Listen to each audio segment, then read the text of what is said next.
राजीव आणि वृंदाचं कौतुक आणि दोघांचे आभार की त्यांनी ही व्याख्यानमाला हेमा सानेंच्या त्याची हिरवाई महोत्सव दरवर्षी होतो. मी अनेकदा बोललोय, अनेक लोकांचं इथं येऊन व्याख्यानही ऐकलंय.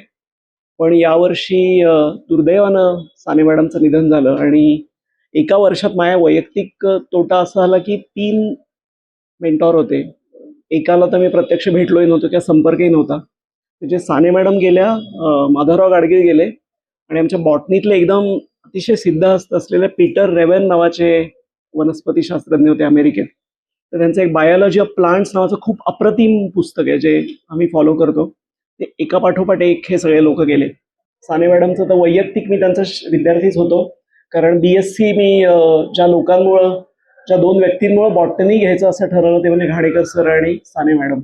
आणि मुळात माझं गावाकडे शिकलेलो त्यावेळेला मराठी माध्यमात शिकलेलं, इंग्रजीचा गंधही नव्हता, अजूनही नाहीये. आणि मराठी बॉटनी वाचायचं कसं ते, तर ती जाड टेक्स्टबुक आणि ते सगळं जड जायचं एकेकाळी. तेव्हा ज्या लोकांनी मराठीतून वनस्पतींवर लिखाण केलं त्यांचं मराठी वाचून मला वनस्पतींमध्ये विशेष रस निर्माण झाला आणि त्याच्यात साने मॅडम खूप आघाडीवर होत्या. आणि त्यामुळे त्यांच्या नावाने जी ही व्याख्यानमाला होतीये तेव्हा मला अतिशय आनंद झाला की आपल्याला बोलत आहेत ह्याचं लेक्चर द्यायला. आणि मॅडम गेल्याचं दुःख आहे, पण त्यांनी इतके विद्यार्थी घडवून ठेवले आहेत, इतकं लिहून ठेवलंय, इतक्या गोष्टी सगळ्या करून ठेवलेल्या आहेत की ते कायमच आम्हाला प्रेरणादायी सगळ्यांना राहणार आहे. तर साने मॅडमच्या आधी मराठीत वनस्पती विषयक लिखाणाची परंपरा अशी काही खूप आपल्याला मागं जाता येत नाही. म्हणजे दुर्गाबाई भागवतांचं 1956चं ऋतू चक्र नावाचं पुस्तक आहे, ते सगळ्यांना माहिती असेल. आणि ते फार अप्रतिम पुस्तक आहे, पण ती दुर्गाबाईंची शैली इतकी विजोड आहे, खूप भारी आहे. त्यानंतर शरदिनी डहाणूकरांची 2-3 पुस्तकं आहेत, फुलवा आणि हिरवाई वगैरे, मी वाचलेली आठवतात मला. आणि त्यानंतर याच्यामध्ये फारसं काही लिखाण नाही. त्याच्यानंतर 90च्या दशकात साने मॅडमनीच लिहायला सुरुवात केली आणि अगदी सुरुवातीच्या काळात त्यांची पुस्तकं प्रकाशित झाली. 92, 93, 95 अशी त्यांची अगदी सुरुवातीची पुस्तकं आहेत. तर या सगळ्या लिखाणाच्या कालखंडात शरदिनी डहाणूकर स्वतः अतिशय सिद्धहस्त लेखिका होत्या.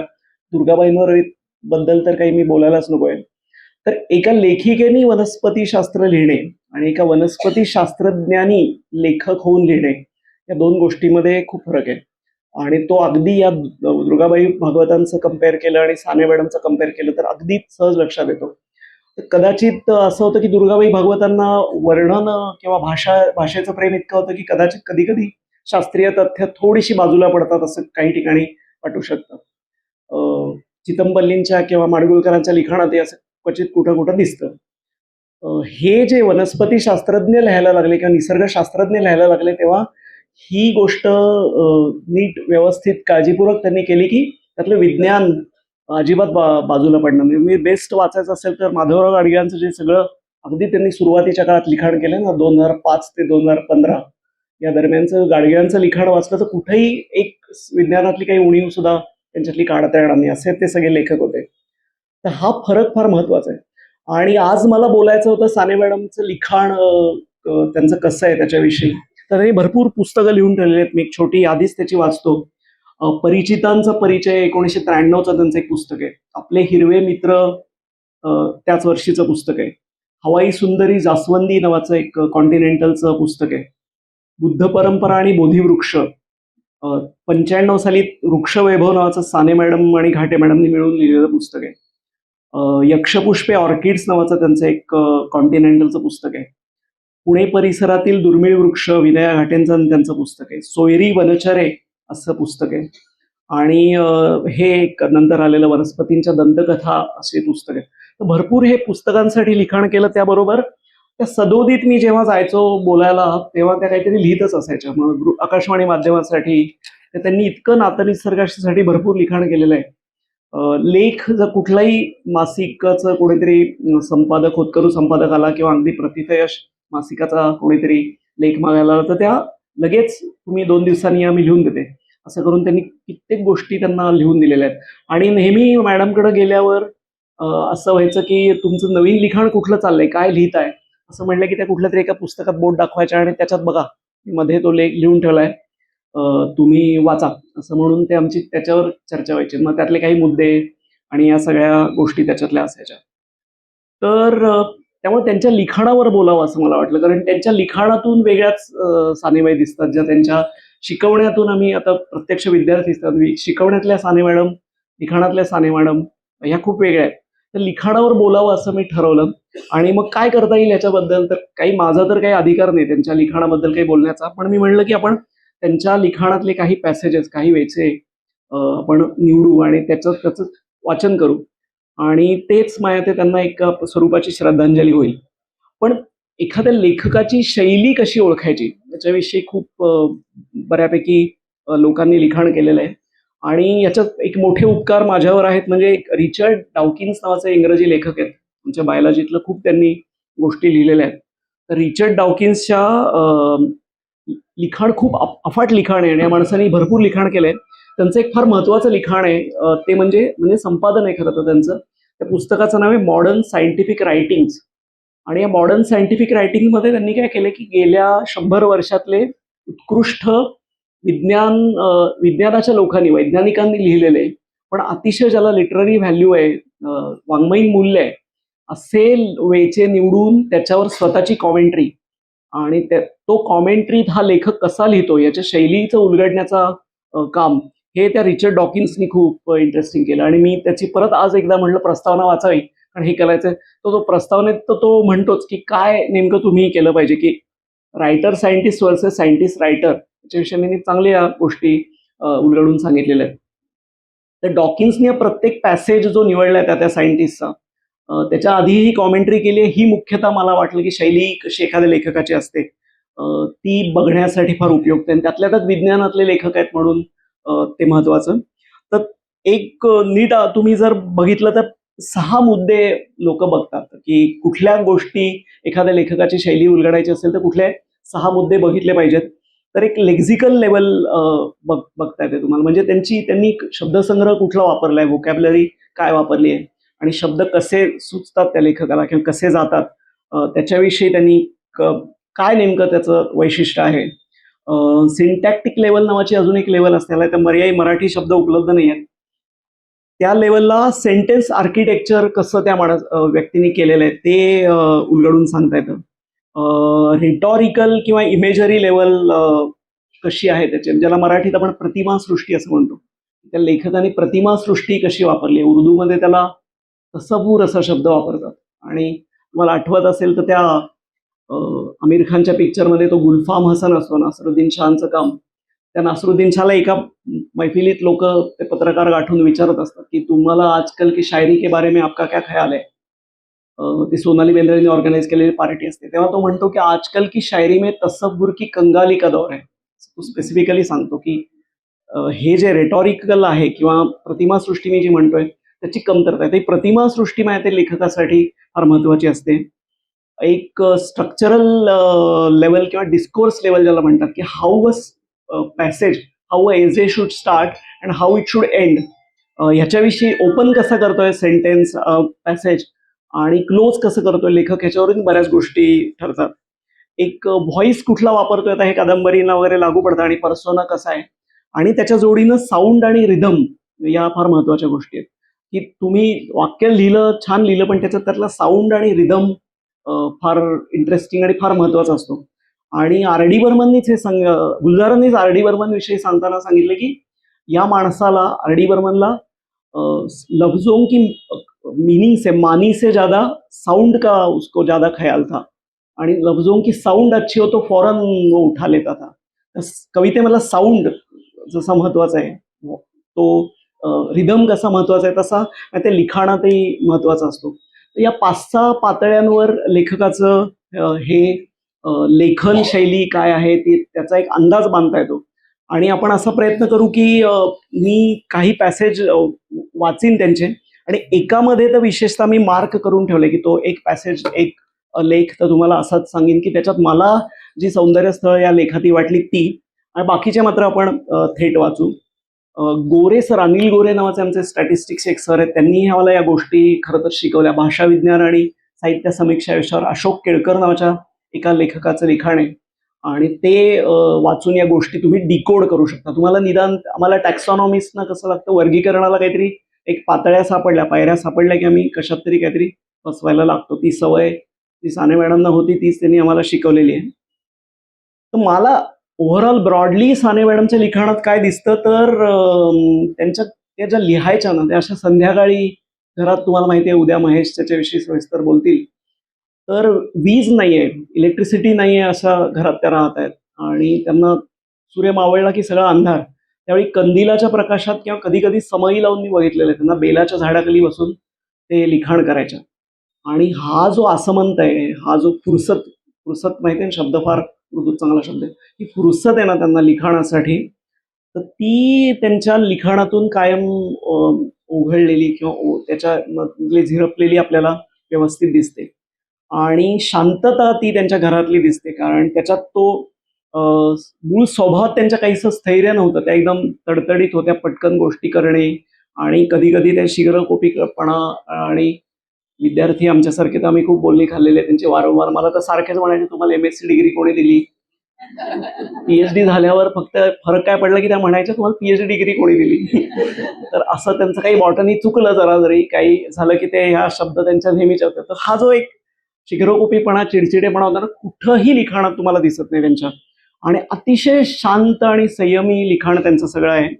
आणि एखाद्या झऱ्यासारखं लेखन आहे, पण झऱ्यासारखं लेखन म्हणलं तरी ते संथ आणि शांतपणे, आपलं संत वाहते कृष्णामाई म्हणतो ना, तसं ते एकदम शांत नाहीये. तर त्याच्यात एक अतिशय कोट्या शब्द कुठले योजायचे, मी व्होकॅब्युलरी बद्दल बोललो, ह्याची एक शब्द चमत्कृतींचं एक त्यांना फार चांगलं भान होतं, कारण कवितेची चांगली जाण होती, विनोदाची चांगली जाण होती.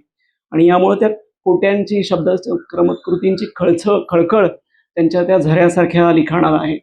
आणि नेहमी लेखक जेव्हा लिहितो तेव्हा एक सबकॉन्शियस माइंडला बऱ्याच गोष्टी घडत असतात. कॉन्शियसली मी काही असं लिहिणार आहे असं म्हणून कोणी लिहायला बसत नाही. सबकॉन्शियस लेवलला सगळ्या गोष्टी घडत असतात.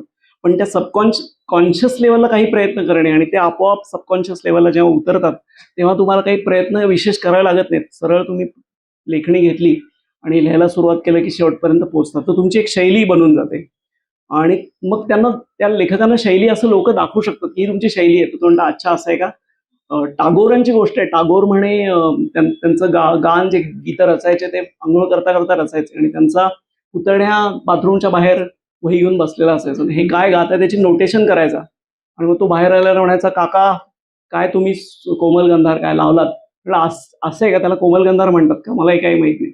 असं आहे. म्हणजे ते एका तुमच्या कॉन्शियस लेवलला प्रयत्न केल्यावर सबकॉन्शियस लेवलला कसं उतरतं, हे समजणं फार इंटरेस्टिंग आहे. आणि मग आपण साने मॅडमच्या लिखाणात हे मला, जे मी मगाचपासून म्हणतो की साधेपणा आणि एक निर्झर झऱ्यासारखा पण शब्द चमत्कृतींचं त्याला गंमत असलेला तो लेखक आहे. आणि लेखकासाठी माझ्यासाठी सगळ्यात महत्वाची गोष्ट म्हणजे हरारी हा फार इंटरेस्टिंग सांगतो, युval नोआ हरारी. तर त्याला कोणी ती विचारलं की कम्प्युटरवरचं सगळ्यात तुम्हाला काय आवडतं, तो म्हणतो डिलीट बटन आवडतं. कारण तुम्ही एखादी पॅसेज लिहिला, एखादी गोष्ट लिहिली की तुम्ही त्याच्या इतकं प्रेमात पडता, कारण तुम्ही वेळ दिलेला असतो. तुम्ही बसून अर्धा तास काहीतरी लिहिलंय आणि तुम्ही इतके प्रेमात पडता त्याच्या की अरे मी लिहिलंय, हे कसं डिलीट करायचं. ते त्या क्षणी तुम्हाला ते डिलीट बटन दाबता आलं ना, त्या क्षणी तुमचा खरं तर लेखक म्हणून खूप चांगला प्रवास होतो. आणि मॅडमच्या मला एक 2-3दा आठवतंय की त्यांनी लेख वाचायला दिला. म्हणलं हा कधी देणार आहे तुम्ही? त्यावेळेला हा ऑलरेडी दिला, ह्याची रफ कॉपी आहे.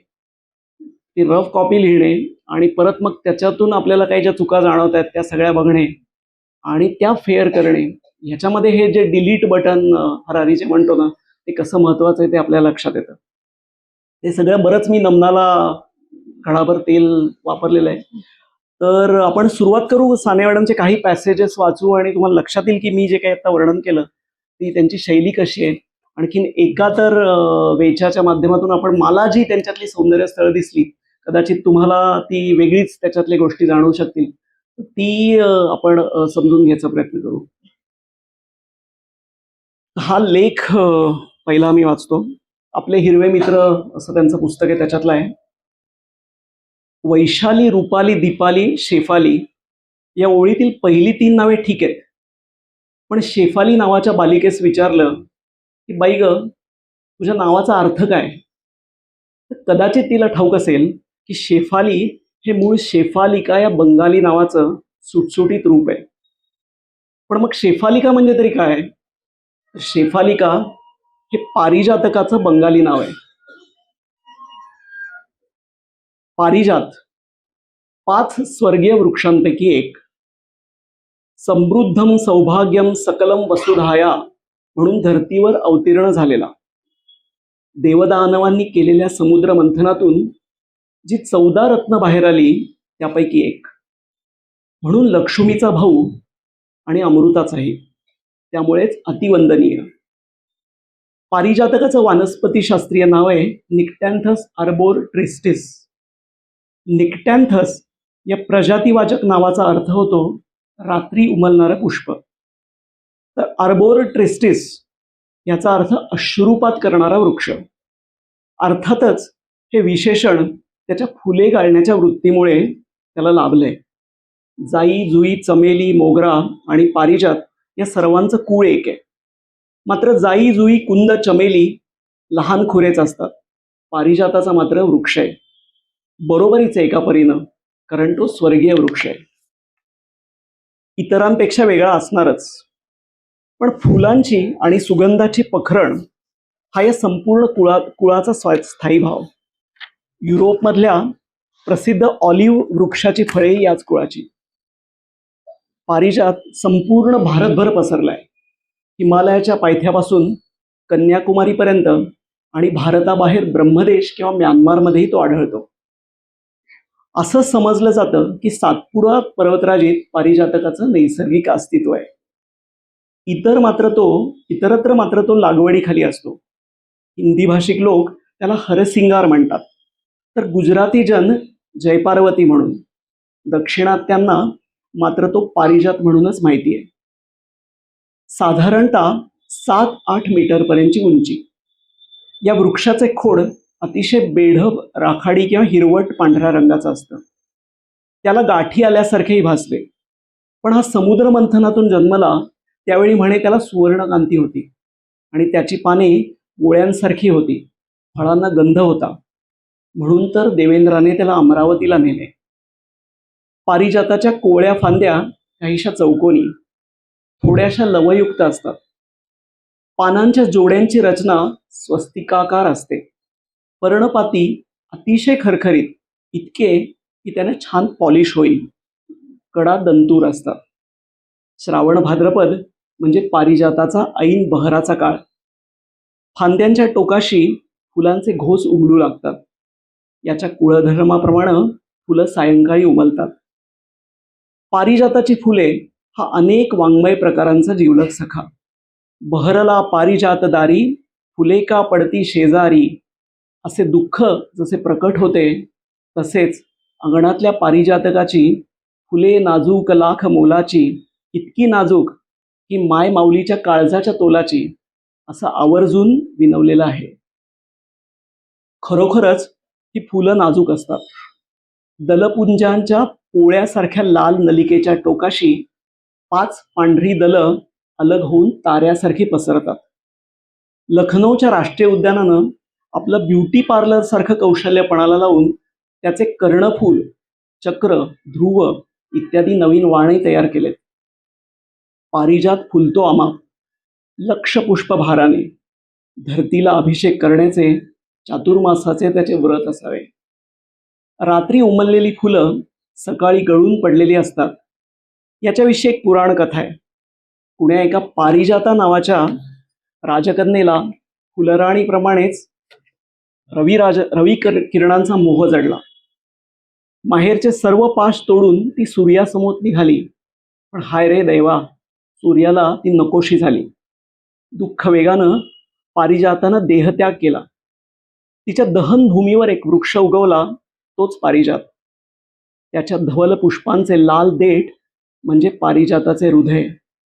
पण आजही जुन्या कटू अनुभवांमुळे सूर्यकिरणांना पाहिल्यावर ही दळं गळून जातात. पारिजाताचं वृक्ष कमी पाण्यावर खडकाळ जमिनीतही वाढतो. त्याला बकऱ्या तोंड लावत नाहीत. त्याची वाढही जोमाने होते. पण आश्चर्य म्हणजे सामाजिक वनीकरणात मात्र त्याच्या या गुणाचा उपयोग करून घेतलेला नाहीये. फुलांच्या नलिकेत निक्टॅन्थिन नावाचे रंगद्रव्य असते. रेशीम रंगवण्यास ते उपयुक्त आहे. मात्र हा रंग फारसा टिकाऊ नाही. फुलात ग्लुकोजही असते. पण मग खाद्यरंग म्हणून केशराला पर्याय म्हणून तो वापरता येईल का? पारिजातकाच्या पानांचा काढा हा हिवतापावरचा अत्युत्कृष्ट उपाय आहे. अगदी क्विनाईन इतकाच गुणकारी, पण पिकतं इथं विकत नाही हेच खरं. पारिजात हा मूळचा स्वर्गीय वृक्ष. केवळ सत्यभामेच्या हट्टापायी तो पृथ्वी तलावर पसरला. भगवंतानी तो लावताना जे कपटनाट्य केलं तेही सर्वश्रुत आहे. असे असले तरी अखेर तो भामेचाच पारिजात आहे.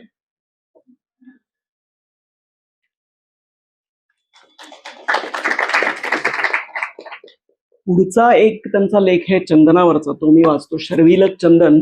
आणि मी मगाशी म्हणलं तसं आपण 6 पातळ्यांवर शैली बघता येते गोष्टींची. तर मला या ज्या गोष्टी या लेखात जाणवल्या तशा सगळ्याच लेखात जाणवतात, पण आपल्याला वेळाभावी सगळं डिकोड करून सांगणं बरोबरही नाही आणि त्या दृष्टीने जायलाही नको. तर आत्ताचा लेख तुम्ही वाचलात, ऐकलात पारिजाताचा, त्याच्यात 2-3 फार महत्वाच्या गोष्टी मला जाणवतात. एक म्हणजे त्याच्यामध्ये 2 व्होकॅब्युलरीचे सेट हातात हात घालून चालतात. एक म्हणजे प्युअर बोटॅनिकल टेक्निकल मराठी त्या लिहितात, की ज्याच्यात वनस्पतीचं वर्णन करायचं असेल ना ते अतिशय अतिशय योग्य अशा भाषेत त्यांनी केलेलं असतं.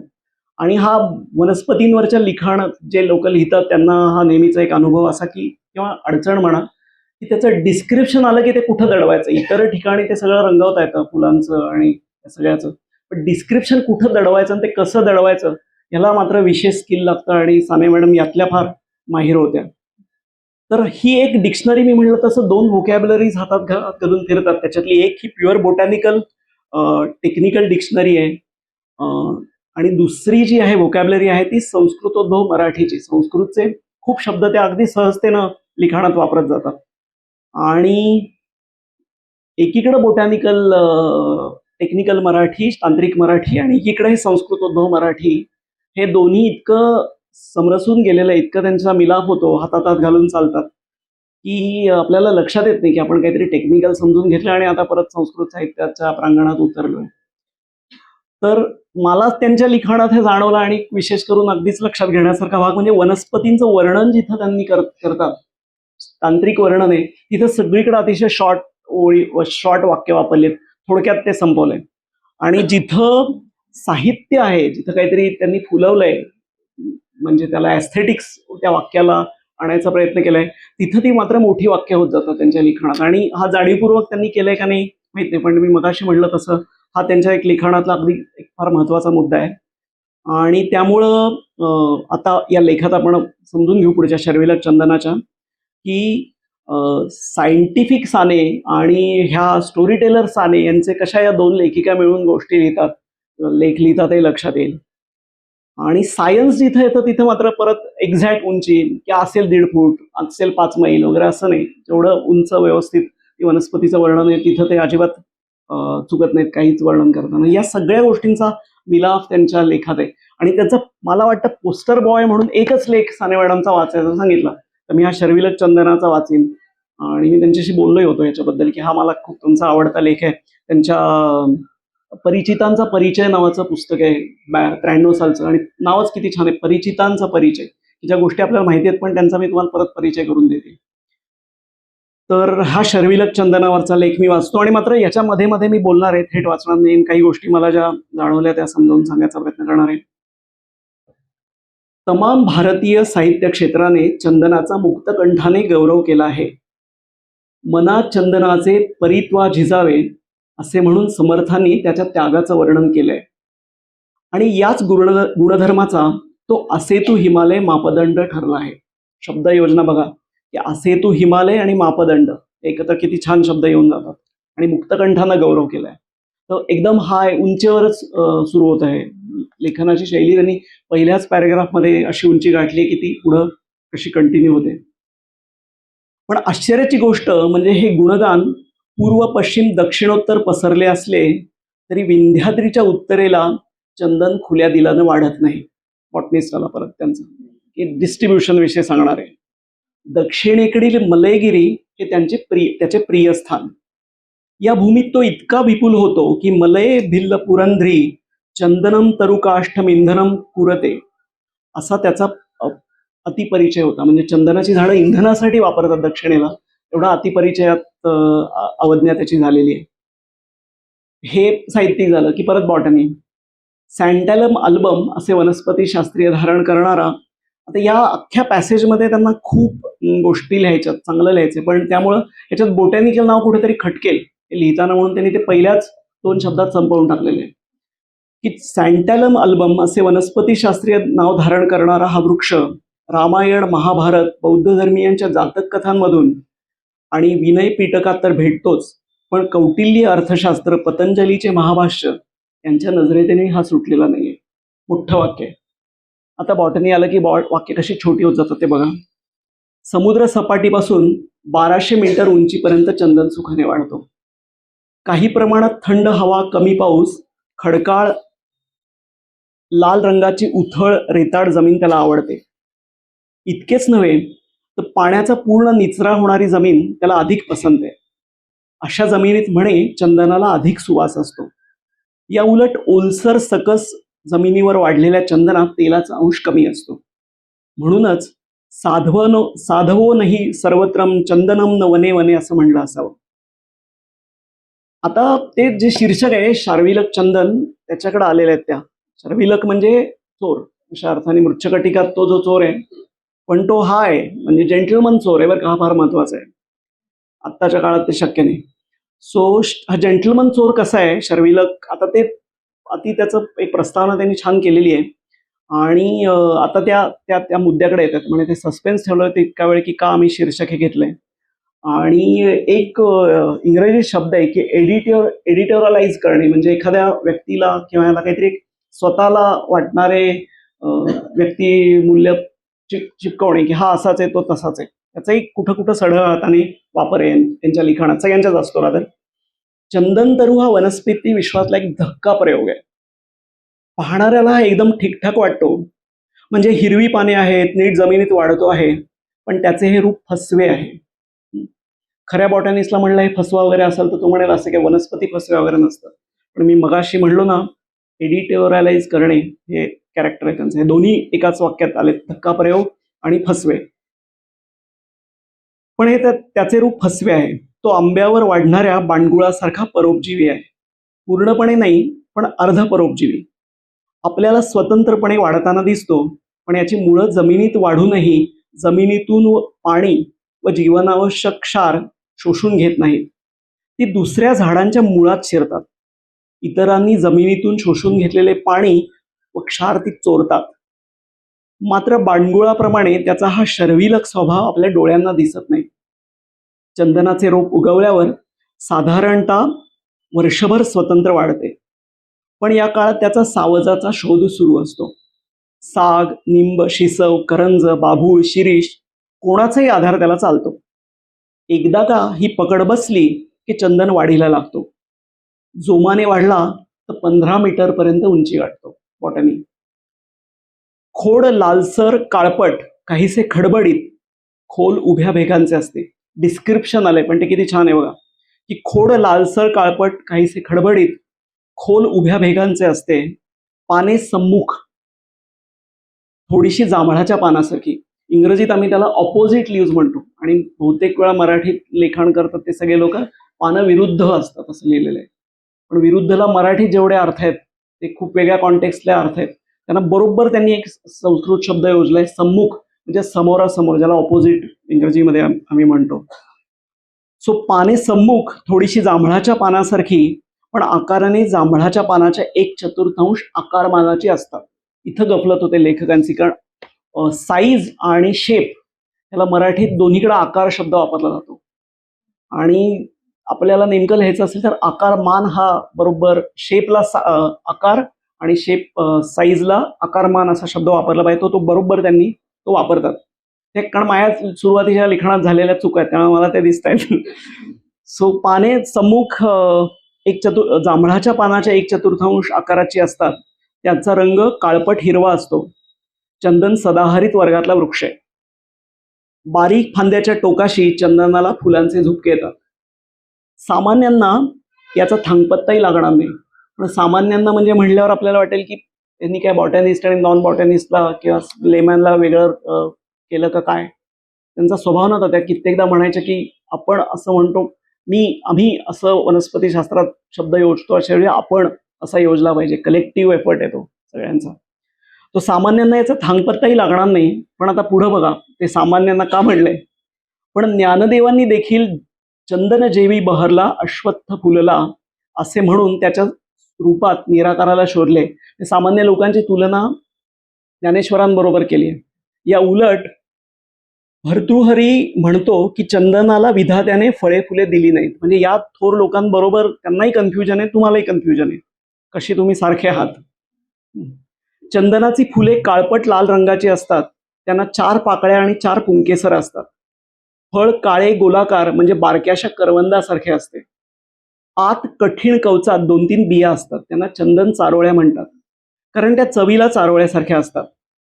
झाड साधारणतः 20 वर्षाचे झाले की त्याच्या गाभ्याच्या काष्ठाची वाढ झपाट्याने होते. बॉटनी आलं. सामान्यतः 40 ते 60 सेंटीमीटर घेर झाला की ते तोडण्यास योग्य समजले जाते. त्यासाठी ते मुळापासून खणतात. ते लोक तोडून घेऊन जातात तसं नाही, ते जे चोर लोक असतात, खरे शर्विलक.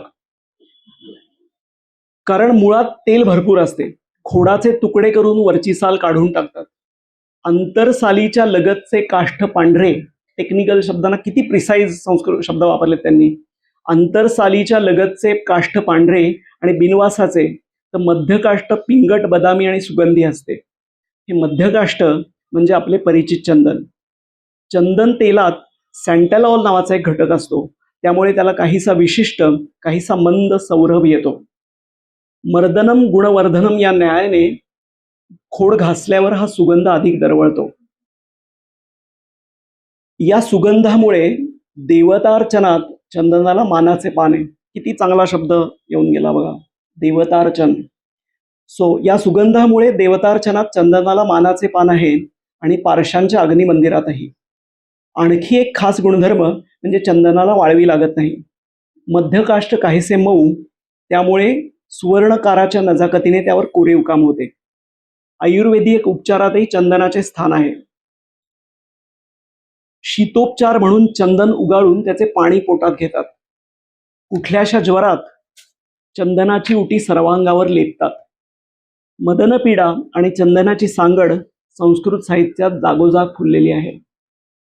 चंदन तृषाशामक आहे, मूत्रजनक आहे, त्वचेला कांती देणारे आहे. तर आपण शेवटाकडे येतोय असं लिखाणातून लक्षात येतं. चंदनाचा थंडावा इतका की त्यासाठी आसुसलेले सर्पराजही या मलयज शीतलाला बिलगतात. हे खूप लिटररी व्हॅल्यू, साहित्यिक मूल्य असलं खूप मोठं वाक्य आहे. कारण सुरुवातीला त्यांनी मलय पर्वत हे म्हणलं होतं.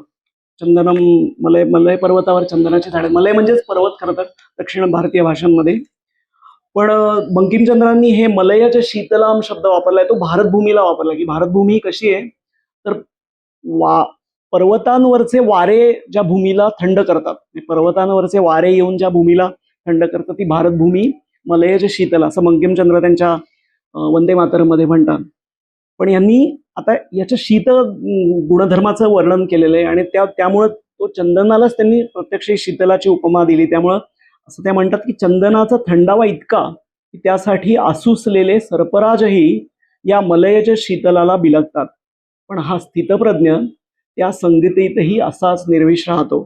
म्हणूनच रहीम म्हणतात, कह रहीम उत्तम प्रकृती का करी सकत कुसंग. म्हणजे जो याची प्रकृती स्वतः उत्तम आहे त्याला कुसंगाचा, दुर्संगतीचा, वाईट संगतीचा काहीच परिणाम होत नाही.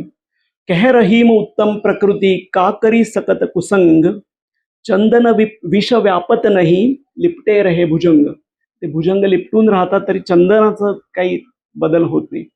समर्थांच्या लिखाणाने त्यांनी या वेचाची सुरुवात केली होती आणि रहीमने शेवट केला. त्यामुळे हा एक लूप आहे. त्यांनी लिटरेचर पासून सुरुवात केली, बॉटनीमध्ये आल्या आणि परत लिटरेचरनी तो क्लोज केला.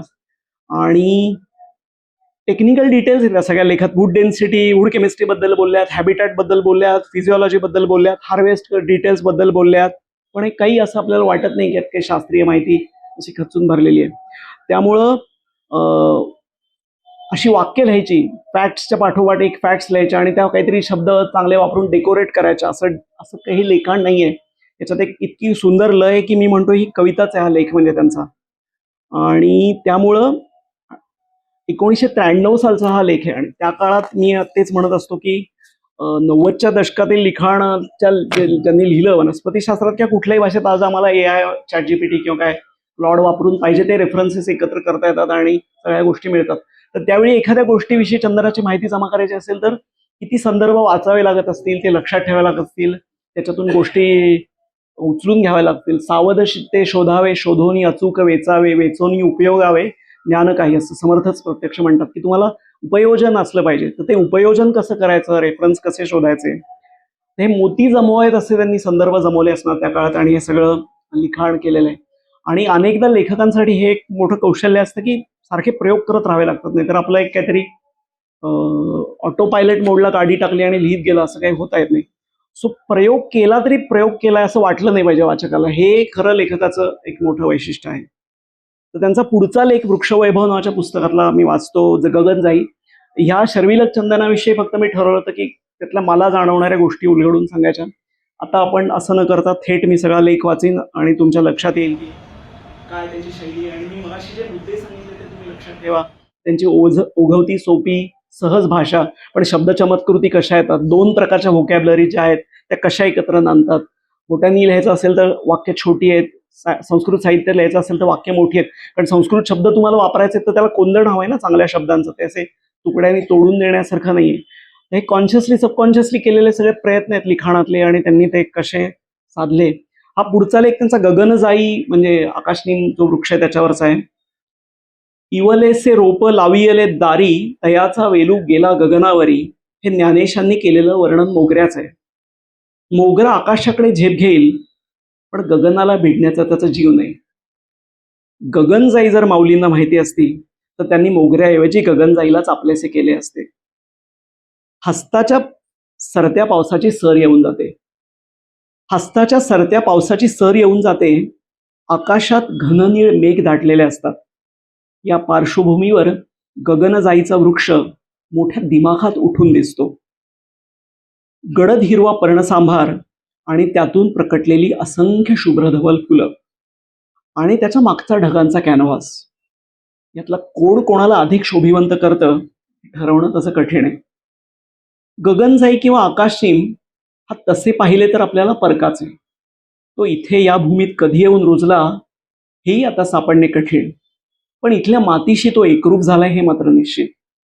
त्याचे वानसशास्त्रीय नाव आहे मिलिंगटोनिया हॉर्टेन्सिस. सर थॉमस मिलिंगटन हे ऑक्सफर्ड विद्यापीठात वनस्पतीशास्त्राचे प्राध्यापक होते. त्यांच्या गौरवार्थ म्हणजे 1704 नंतर या वृक्षाचं बारसं मिलिंगटोनिया असं करण्यात आलं. अगोदर त्याचं नाव होतं बिग्नोनिया.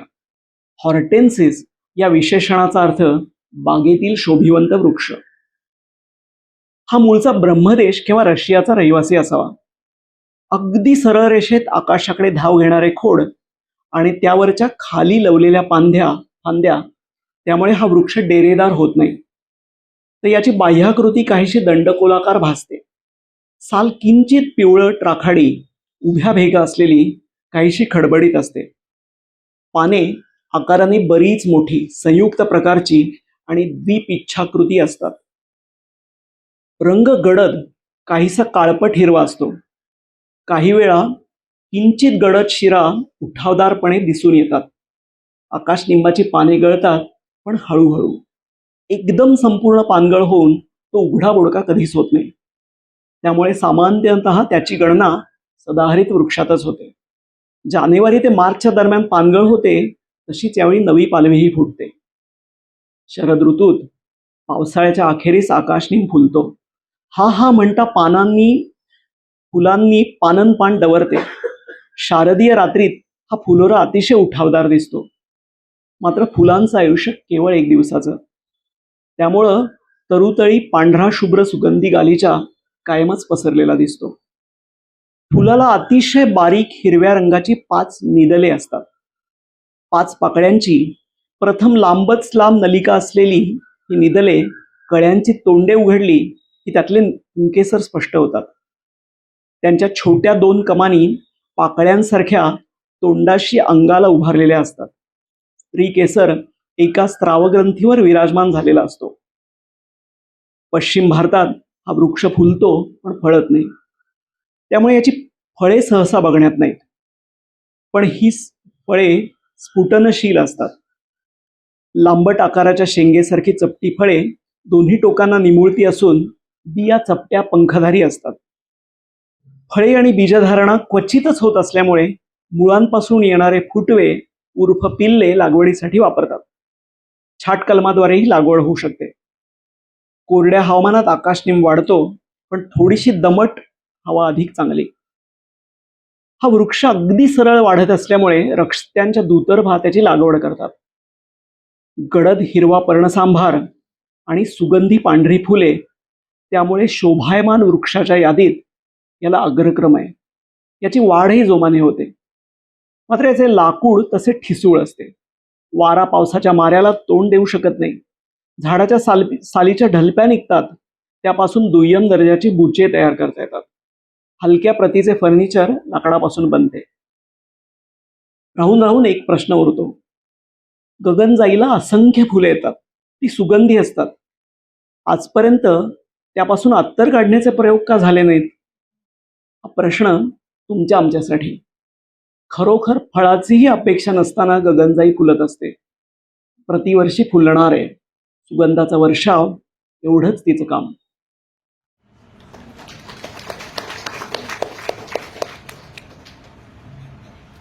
ऑर्किड्स नावाचं त्यांचं एक पुस्तक आहे, कॉन्टिनेंटल पब्लिकेशनचं. त्याची सुरुवात, इंट्रोडक्शनचा जो पॅरा आहे तो खूप इंटरेस्टिंग त्यांनी लिहिलाय आणि तो मी वाचतो.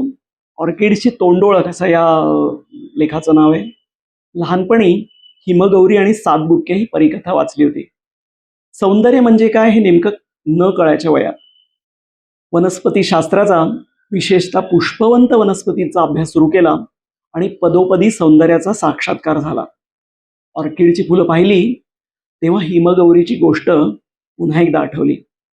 हिमगौरीची सावत्राई जादुई आरशाला विचारते, आरशा आरशा लवकर बोल, सगळ्या जगात सुंदर कोण? रस्सा त्यावर उत्तर देतो, राणी राणी गोष्ट खरी, जगात सुंदर हिमगौरी. या जादुई आरशानं ऑर्किडची फुलं पाहिली नव्हती, नाहीतर तो म्हणाला असता, राणी राणी गोष्ट खरी, नाही थाप नाही भूल, जगात सुंदर ऑर्किडचं फुल.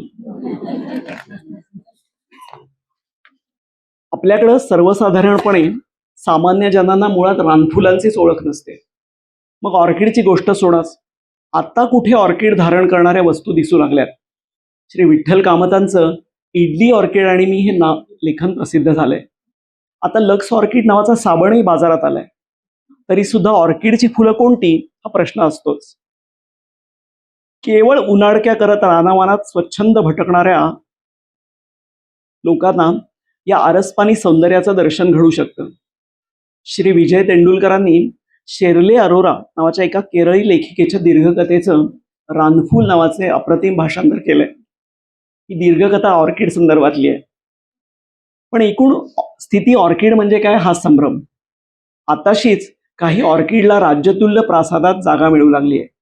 त्यांच्या नर्गिसी सौंदर्यावर भाळून ऑर्किडची जाणीवपूर्वक जोपासना सुरू झाली आहे. पण यापैकी बऱ्यापैकी ऑर्किड्स परदेशी असतात. आपल्याकडे रानावनात वाढणारी अनेक देखणी ऑर्किड्स आहेत. ती फुलतात आणि सुकतात, मोठ्या मुश्किलीनं त्यांना दिदावर भेटतात. अशा अनोख्या फुलांची ओळख करून देण्यासाठी हा अल्पसा लेखन प्रपंच. कैलासवासी जयंतराव टिळक हे एक ऑर्किड प्रेमी. त्यांनी या फुलांना यक्षपुष्पे म्हणून गौरवलंय. ही फुलं भूलोकीची वाटतच नाहीत. त्यांच्या स्वर्गीय सौंदर्यामुळं यक्षपऱ्यांच्या राज्यातीलच वाटतात. या पुढील प्रकरणातून आपण वनस्पतीशास्त्राचा चष्मा वापरून या ऑर्किडचा मागोवा घेणार आहोत. पुढचा गुंजेवरचा लेख आणि त्याचं शीर्षकच खूप इंटरेस्टिंग आहे. ते म्हणतात लक्ष्मी सखी गुंज. आणि मी मगाशी म्हणलो ना की तसवूर, प्रतिमासृष्टी, तुम्ही कशाशी कम्पेअर करताना गोष्टी हे फार महत्वाचं असतं. तर यांनी पहिल्याच शीर्षकातच तिचं लक्ष्मीचेच थेट कम्पॅरिझन करून टाकलेलं आहे. आणि त्याच्यामुळे लक्षात येतं की यांच्या दृष्टीनं ही वनस्पती किती महत्वाची. आणि त्यांचा दर लेख वाचताना असं वाटतं की यांची बहुतेक आवडती वनस्पती ही असावी. हे असं असलं पाहिजे की तुम्ही ते लिहिताय ते तुमच्या मनात इतकं भारून राहिलं पाहिजे की नंतर वाचणाऱ्याला असं वाटलं पाहिजे की हाच तो आवडता वृक्ष. पिकासोला म्हणे विचारलं की तुमचं आवडतं पेंटिंग कुठलं, तर तो म्हणला जे उद्या काढणार आहे ते. तर ही गुंज वरचा मी त्यांचा लेख वाचतो. परत हा बॉटनी आणि संस्कृत लिहिणारा किंवा साहित्यिक लिहिणारा स्टोरी टेलर साने आणि सायंटिफिक सानेचा कसा एक याच्यामध्ये एकमेकांशी त्यांची जुगलबंदी चालली आहे ती बघा. गुंज ही एक बहुवार्षिक वेल आहे, पानगळी वनात हमखास भेटणारी. शिडशिडीत पांढुरक्या रंगाच्या खोडावर बोटभर लांबीची फुलं विराजमान झालेली असतात. ही पानं संयुक्त पिच्छाकृती, त्यांना 12 ते 20 पर्णिका असतात. पानांच्या बगलेतून फुलांचे घोस प्रकटतात. फुलं फिकट गुलाबी, क्वचित लालसर वर्णाची. नखभर आकारमानाच्या फुलातून तयार होणारी शेंग मात्र लांबीला 5 सेंटीमीटर तर रुंदीला 1.5 सेंटीमीटर असते. मळकट पांढऱ्या रंगाची ही शेंग उकलून एक माणकाचा खजिना उघडा करते. तिच्या देखण्या लालबुंद चेहऱ्याला दृष्ट लावू नये म्हणून एक टीटही लावलेली असते. गुंजेची मुळं ज्येष्ठमधासारखीच गोड आहेत, त्यामुळे ज्येष्ठमधाला पर्याय म्हणून वापरली जातात. गुंजेचा पालाही मधुर चवीचा. कोरड्या खोकल्यावर हा पाला चघळणं हा खात्रीशीर उपाय. मात्र गुंजेच्या बिया अर्थात गुंजा अतिशय विषारी. विषारी वनस्पतींच्या यादीत सर्वात घातक म्हणजे क्रमांक 1. म्हणजे एकाच वनस्पतीत 2 परस्पर विरोधी तत्व अगदी सुखासमाधानानं नांदत असतात. सर्वांगी विषमय अशी स्थिती केवळ दुर्जनातच असते. पिंचवाचं विष त्याच्या नांगीत, माशीचं विष तिच्या मुखात, सर्पाचं विष त्याच्या दातात, तसे गुंजेच्या केवळ बियाच विषारी असं एका संस्कृत श्लोकात भाष्य आहे. गुंजेचं वजन कायम असतं. सगळ्याच गुंजा एकसारख्या वजनाच्या, म्हणून पूर्वी सोन्याचं वजन करण्यासाठी गुंजा वापरले जात. 8 गुंजा 1 मासा, 12 मासे 1 तोळा असं हे मोजमाप. गुंजा आणि सोनं यांचे साहचर्य आहे, कारण प्राचीन काळी गुंज ही एक सौंदर्यवती लक्ष्मी सेविका होती. लक्ष्मी एवढीच देखणी, साक्षात मदनसखी रती, म्हणूनच गुंजेचं एक नाव आहे रती. रतीभर सोनं म्हणजे गुंजभर सोनं. पण या सौंदर्यामुळेच लक्ष्मीला जरा काळजीच वाटायला लागली. तिनं रतीला कामावरून काढून टाकलं. रती म्हणजे गुंज म्हणाली, ठीक आहे, मी रानावनात वेली रूपानं नांदेल, माझा पाला खाऊन लोकांची तहान भागेल. असं जरी घडलं तरी लक्ष्मी आणि रती यांचं नातं संपलं नाही. सोनं म्हणजे प्रतिलक्ष्मीच. सोनं गुंजेबरोबर तोललं जातं. याचं सोन्याला फार राग आला. ते म्हणालं, अग्निदाहे नमे दुःखम छेदने ताडने पिवा एतन्मे परम दुःखम गुज्जायासह तोलनम. म्हणजे मी अग्निप्रवेश करीन, मला ठोका तोडा, मला त्याचं दुःख नाही, पण या काळतोंड्या गुंजेसमोर काय मला मोजता, यासारखा काय अपमान.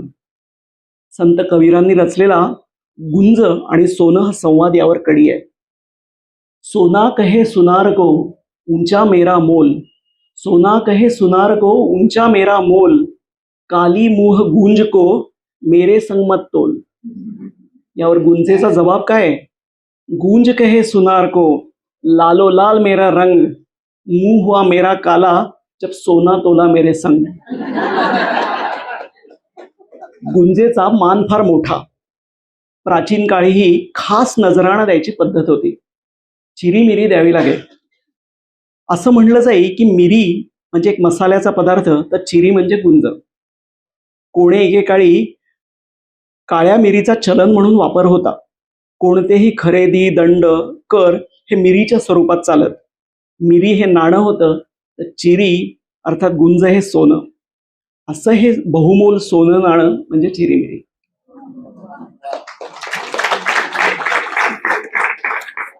मला वाईट वाटतंय का मी लिहिलं नाही असं. पुढचा लेख त्यांचा आहे बहाव्यावरचा, मी वाचतो. आणि बहावा आता हे जुनं पुस्तक आहे, वृक्षवैभव 95 सालचं पुस्तक आहे. आणि आता गेल्या काही वर्षांमध्ये शहरामध्ये खूप बहाव्याची लागवड झाली, त्यामुळं तो एकदम लोकप्रिय झाला आणि काही कवींना त्याच्यावर कविता वगैरे सुचल्या. तर त्याच्या आधी बहावा फक्त वनस्पती शास्त्रज्ञांना दिसणारा होता, कारण तो जंगलात वाढायचा. शहरात त्याची लागवड झाली नव्हती. आणि त्या काळात काही पुण्यात 2-4 बहावे लावले, ते त्याच्याविषयी त्यांनी पुणेकरांना त्या बहाव्याचा परिचय करून देण्यासाठी हा लेख लिहिला आहे. आणि खूप सुंदर लेख आहे. एप्रिल मेचं ऊन सकाळी 8 वाजल्यापासून सूर्यास्तानंतरही सृष्टीची काहिली करीत असतं. पळस पांघऱ्यांनी आपला बहर या वाढत्या धगीपूर्वीच काढून टाकलेला आहे. गुलमोहराच्या डोक्यावर रक्तपर्णी मुकुट झळाळतोय. एकूण उन्हाळ्यातले सगळे फुलणारे वृक्ष झळाळत्या रंगातेच असतात. नपेक्षा त्यांच्याकडे लक्ष जाणार तरी कसे? बहावा त्याला अपवाद नाही, पण फरक एवढाच की याचा पुष्पसंभार उन्हाच्या रंगाचा स्पर्धक आहे. सोनेरी, सतेज पिवळा. पेल्टोफोरम उर्फ ताम्रशिंगीही आपल्या पिवळ्या फुलांनी बहाव्याची साथ करीत असते, पण तिच्या फुलांना गडद हिरव्या पानांची पार्श्वभूमी असते. बहावा तसा गुलमोहराच्याच कुळातला. महाराष्ट्राच्या पानझडी जंगलात याचं दर्शन कायम घडतं. खोड काहीसं पिवळट पांढुरक आणि खडबडीत. यामुळं पानं फुलं नसतानाही हा वृक्ष सहज ओळखता येतो. पूर्ण वाढलेल्या झाडाची उंची 40 ते 50 मीटरपर्यंत असते. बहाव्याची पानं संयुक्त प्रकारची पिच्छाकृती स्वरूपाची असतात. आकाराने भली मोठी, अगदी 1-1.5 फूट लांबीची देखील. कोळी पानं काहीशी फिकट पिवळी गुलाबी झाक असलेली. ही पालवी लोंबती असते. जून पाने काळपट हिरवी असली तरी त्यांचा खालचा पृष्ठभाग पांढुरका असतो. हिवाळ्याच्या अखेरीस बहाव्याची सर्व पानं झडून जातात आणि त्याच्याकडे बघवत नाही. फार तर 2-4 काळ्याभोर शेंगा त्यावर लटकत असतात. बहाव्याची तपश्चर्या सुरू होते. उन्हाळ्याच्या मध्यावर हे तप फुलते, पण हे फुलणे फळण्यापेक्षा लाख मोलाचे असते. वठलेल्या खोडावर अनेक धुमारे झुलू लागतात आणि बघता बघता सुवर्ण वर्षाव सुरू होतो. पुण्यात अनेक ठिकाणी हा वृक्ष दिमाखात तळपत असतो. त्यातील नेहमीच्या पाण्यातले म्हणजे प्रभात रोडवरच्या लिज्जत पापड केंद्राच्या ओळीतल्या बंगल्यातला आणि दुसरा डाके क्लासच्या समोरच्या गल्लीत असलेला. बहरणे याचा नेमका अर्थ या वृक्षदैवाकडे बघूनच कळेल. या फुलण्यातही बहाव्याचे वेगळेपण आहे. इतर झाडांचे फुलोरे आकाशाच्या दिशेने वळलेले असतात. बहावा मात्र फळभाराऐवजी फुलभारानेच लवलेला असतो. म्हणून त्याचं इंग्रजी नामानिधान झालं गोल्डन शॉवर. हे देखणे पण अधिक फुलतं ते त्याच्या निष्पर्ण अवस्थेमुळं.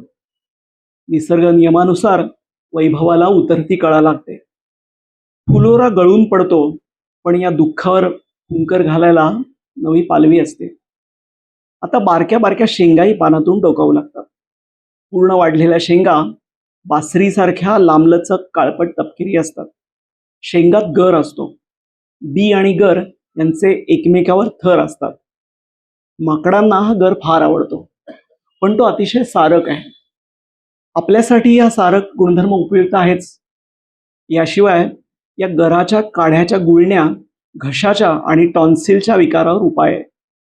बहाव्याचे लाकूड चांगले टणक आणि टिकाऊ असते, पण त्याचे आकारमान खूप होत नसल्यामुळे व्यवहारात फारसे वापरत नाही. पण प्रत्येक चीज व्यवहाराच्या मापातच तोलायची असते का हो? ऐन उन्हाळ्यात एखाद्या संध्याकाळी उन्हात तळपणारा देखणा बहावा डोळ्यांचं पारणं फेडतो, तेव्हा असं वाटतं की खरं तर आपणच त्याचं काहीतरी देणं लागतो, ज्यातून उतराई होणं कधीच शक्य नाही, कधीही नाही.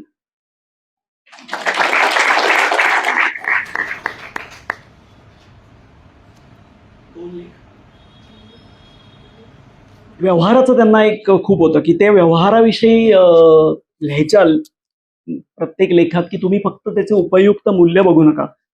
मला आठवतंय की कमला नेहरू पार्कमध्ये एक ट्री वॉक चालू होता, तेव्हा एक सद्गृहस्थ तिथे आले होते. ते सारखे पहिल्या झाडापासूनच त्यांनी त्या परिचय करून दिला त्या कॉरोपिटाचा. त्यापासून ह्याचा काय उपयोग असं सुरू केलं त्यांनी.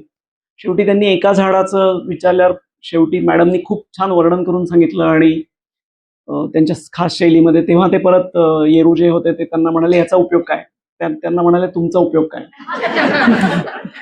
त्यांच्या बोलण्या वागण्यात ते होतच की आणि लिखाणात ते वारंवार येत राहतं की ज्यांना सारखा उपयोग करायचा ना त्यांना काहीतरी एक अशा छान टोमणे त्या मध्ये मध्ये लिखाणात टाकत असतात.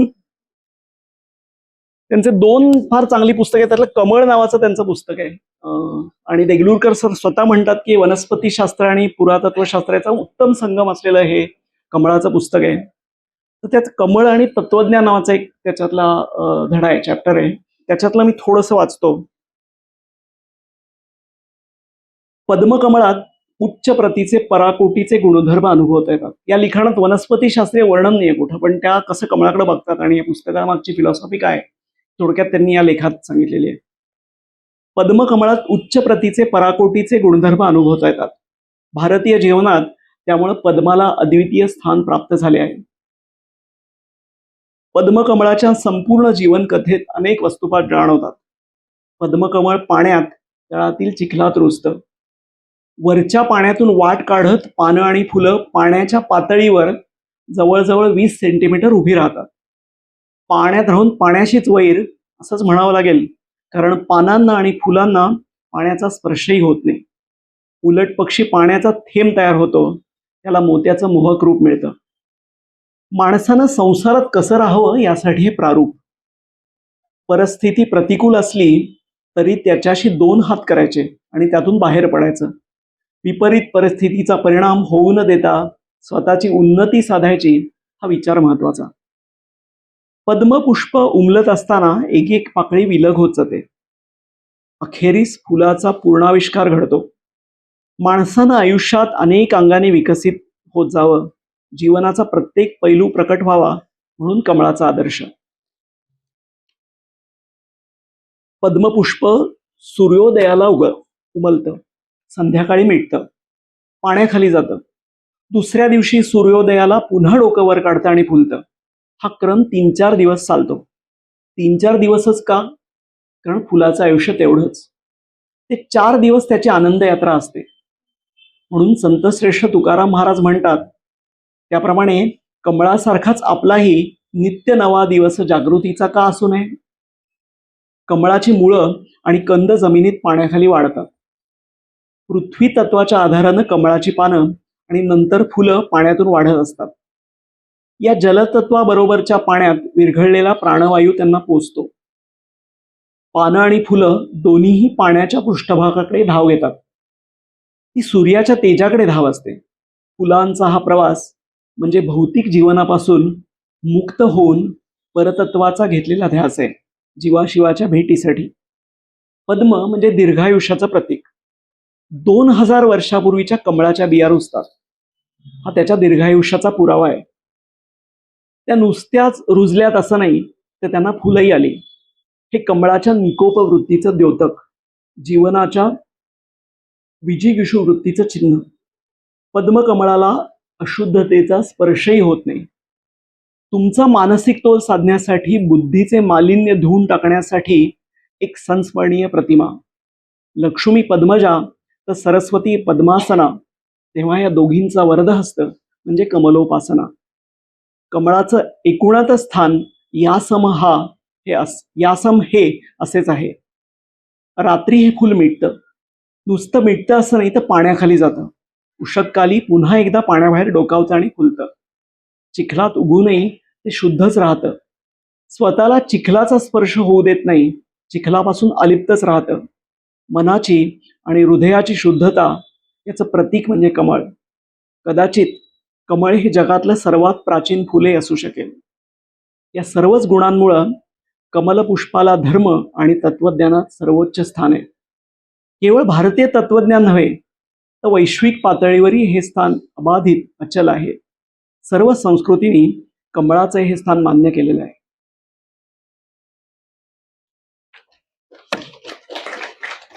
शेवटचा एक कविता लेख पळसावरचा तो वाचतो आणि आपण थांबूया.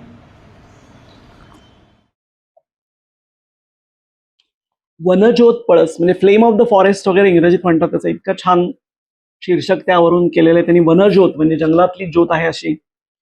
वनज्योत पळस. आज महाराष्ट्र दिन. महाराष्ट्र म्हणला की शिवछत्रपतींचे स्मरण आलेच, तसे त्यांच्या जरीपटक्या भगव्या ध्वजाचेही. म्हणूनच महाराष्ट्राचं मानचिन्ह म्हणून एखादा वृक्ष निवडण्याचं स्वातंत्र्य मला मिळालं तर मी बोट दाखवेन पळसाकडं. दगडधोंड्याच्या या भूमीच्या इतिहासात अनेकांनी देशकार्य आणि देवकार्यासाठी आपले जीवन पळसाप्रमाणे फुलवले आहे. पळसाचे संस्कृत नाव आहे किंशुक.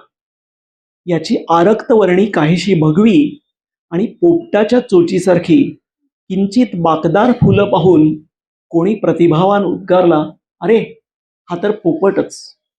किंशुक. संस्कृतातला दुसरा एक श्लोक याहून अधिक बहारदार आहे. पोपटाच्या चोचीला पलाश मुकुल समजून भुंगा तिच्यावर रुंजी घालतो आणि पोपटही वेडाच. किती छान आहे बघा. पोपटाच्या चोचीला पलाश मुकुल समजून भुंगा तिच्यावर रुंजी घालतो आणि पोपटही वेडाच भुंग्याला जांभूळ समजून धरू पाहतो, असा या श्लोकाचा भावार्थ. पळसाचे आणखी नाव पलाश. पलाश म्हणजे पालवी किंवा पाने. अभिज्ञान मंजिरी या ग्रंथात त्याला अनेक नाव आहेत.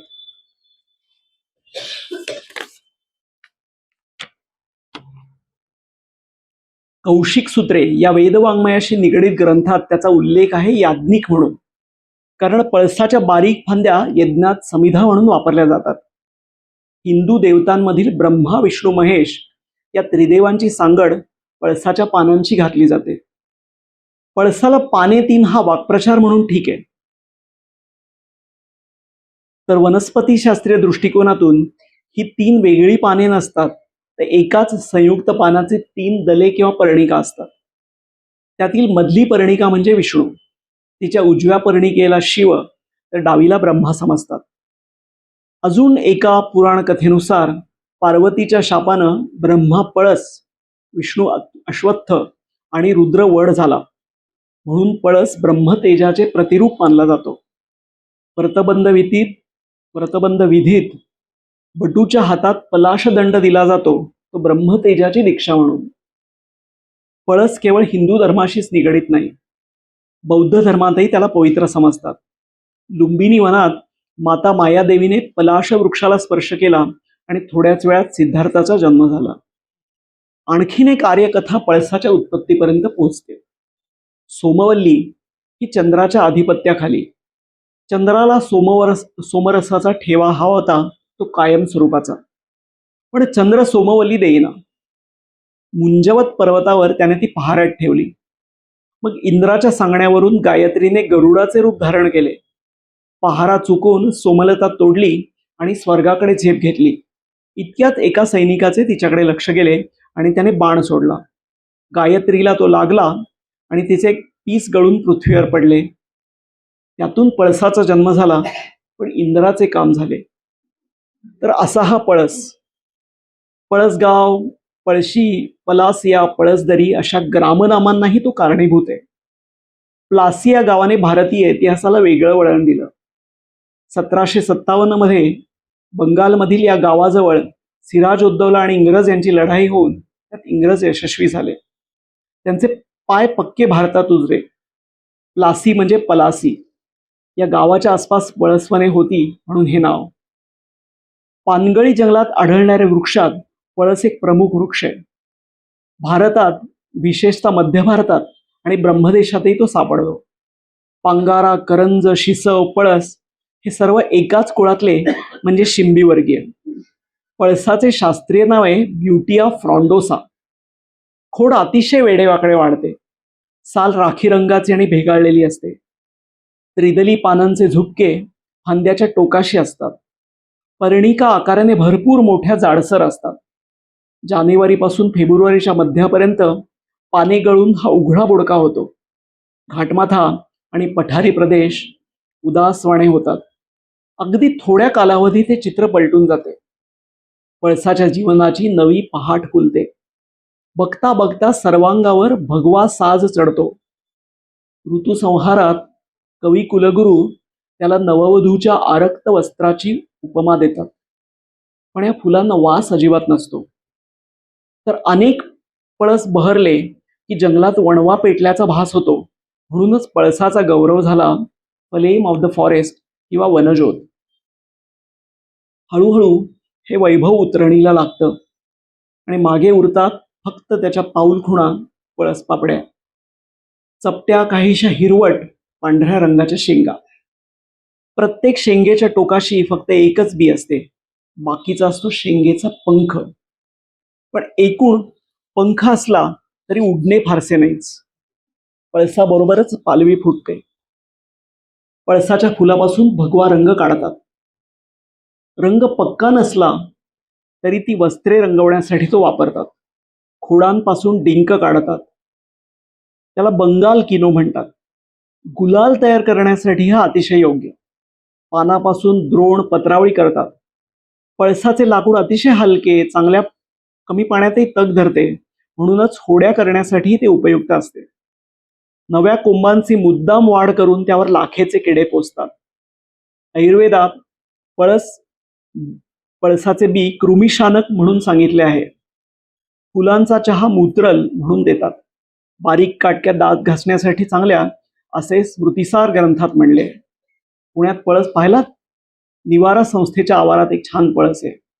हॉटेल अमीरच्या शेजारच्या रिकाम्या जागेत येतोय. पुढच्या वर्षी नक्की पहा.